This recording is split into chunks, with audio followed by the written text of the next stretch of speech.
Hey, what's up, dividend investors? Mike here for Dividend Stocks Rock. I hope you are doing well. Have you heard of the garage door analogy? Very fitting because we are in spring, the sun is lighting, it is warm on your face, and then before you go for a walk, you decide to open your garage door. And then you notice the mess. There are bugs everywhere, there are stuff that you don't even know that you own, and you could be sure that there's a little elf that puts some stock inside your garage during winter time. Or maybe you're like me, you don't have a garage, but you do have a basement. Yes, quite messy indeed. So here's a warning. Maybe your portfolio looks like this right now because maybe you have too many stocks and that is a problem. And the worst part is, as is the case with my basement or your garage door, you just have to close it, you don't see the emergency, and you're just thinking everything will be fine. Well, it's not.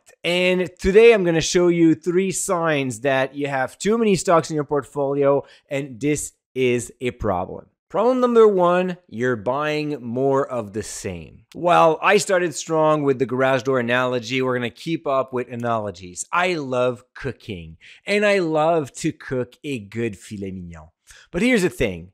To get a good filet mignon, you need a pinch of salt, right? Actually, you need a lot of salt to be put in there.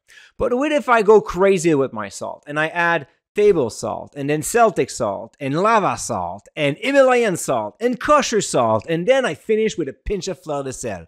You know what's gonna happen? I'm gonna have like a very thick crust, salty crust, and my steak is not gonna taste any better, just saltier. Well, you have the same problem with your portfolio. And why is it a problem to have like so many duplicates, so many companies in the same industries? Well, let me bring you back to the NASDAQ right before the bubble burst in 2000. So between 2000 and 2001, the NASDAQ index dropped by 50%. You know what happened 10 years later? Well, it was still down 10%. You know why? Because every single time there is a crisis on the market, it starts with a specific industry. In this case, for the NASDAQ, that was the dot-com bubble. You may also remember the financial crisis of 2008 hitting banks very hard.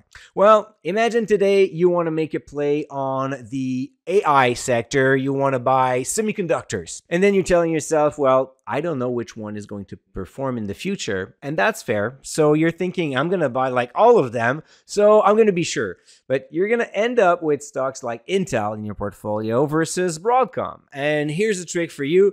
You can actually determine which one is best using a tool like DSR when you want to make a play on a specific industry, but you don't know which company to select and you're tempted to buy 4 or 5 of them. You can look at specific metrics. I love the dividend triangle, as you know, so the growth over the past 5 years for revenue, earnings per share, and dividend. Using the DSR stock comparison tool, I can quickly pull out all the semiconductors companies and then look at their dividend triangle. If you look at this chart, you will quickly see that Broadcom, Taiwan Semiconductor, and Nvidia are showing relatively strong dividend triangle, while Intel, not so much. So if I have to put my $2 on one of those right now, well, I'm going to start with the one with the strongest numbers, because chances are it will continue. Of course, you need to do more due diligence than that, but it's a lot better than buying 5 stocks doing exactly the same business model. Problem number 2, you follow so many stocks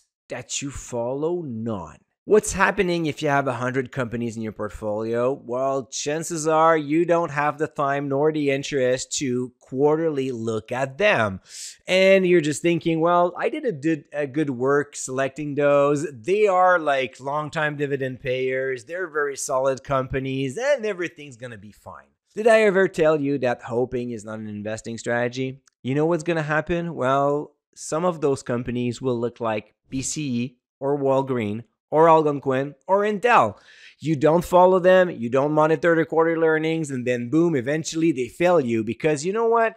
As much as those companies were leaders and great companies a while ago, company will change, CEO will change, the environment, the market, everything will change around this business. So while I'm a big fan of holding stocks for more than 10 years, I still have to monitor those stocks. Again, I developed a tool to help me out, and I now receive a weekly email telling me which companies have been updated in my database so I can review the earnings and see what the analyst has to say about it. It's a great reminder for me to follow each of my stocks.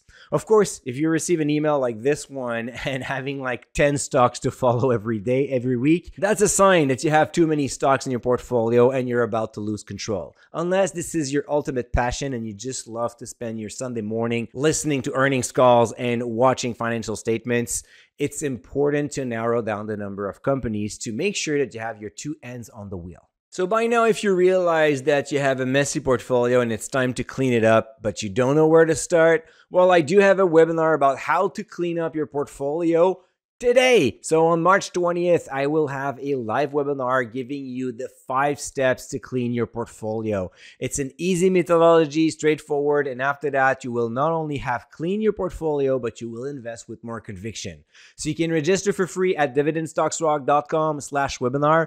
And if you're late for the party, don't worry, you can still sign up there and you will receive the replay right away. Now moving on to problem number 3, you suffer from paralysis by analysis. So I guess why it's so hard to clean your portfolio and sell stocks. Similar to your garage, you're afraid that you're going to throw something that you shouldn't have. You have sentimental value over there. And most importantly, it is so messy you don't even know where to start. So you gather more information, you think about it, and then months goes by, years goes by, and you have done nothing. While doing nothing creates a lot of confusion, it will decrease your level of confidence, your strategy, and whenever the market will start to go down fast, then you're going to panic because you won't know what to do, and most importantly, you certainly don't want to do the wrong thing. But here's the catch. You will not be right 100% of the time. It's impossible, no matter what you do. However, you can invest with a 100% level of confidence. And you can go from this basement to that basement. And this is how you can clean out your portfolio and stay invested with more conviction. So once again, I invite you to today's webinar at dividendstocksrock.com/webinar. Again, if you register after the March 20th, you can click on the same link and you will see the replay for you guys. All right, I hope that you have enjoyed this video. Do not forget to give me a thumbs up, subscribe to the channel, and until the next video next Thursday, don't forget to stay invested.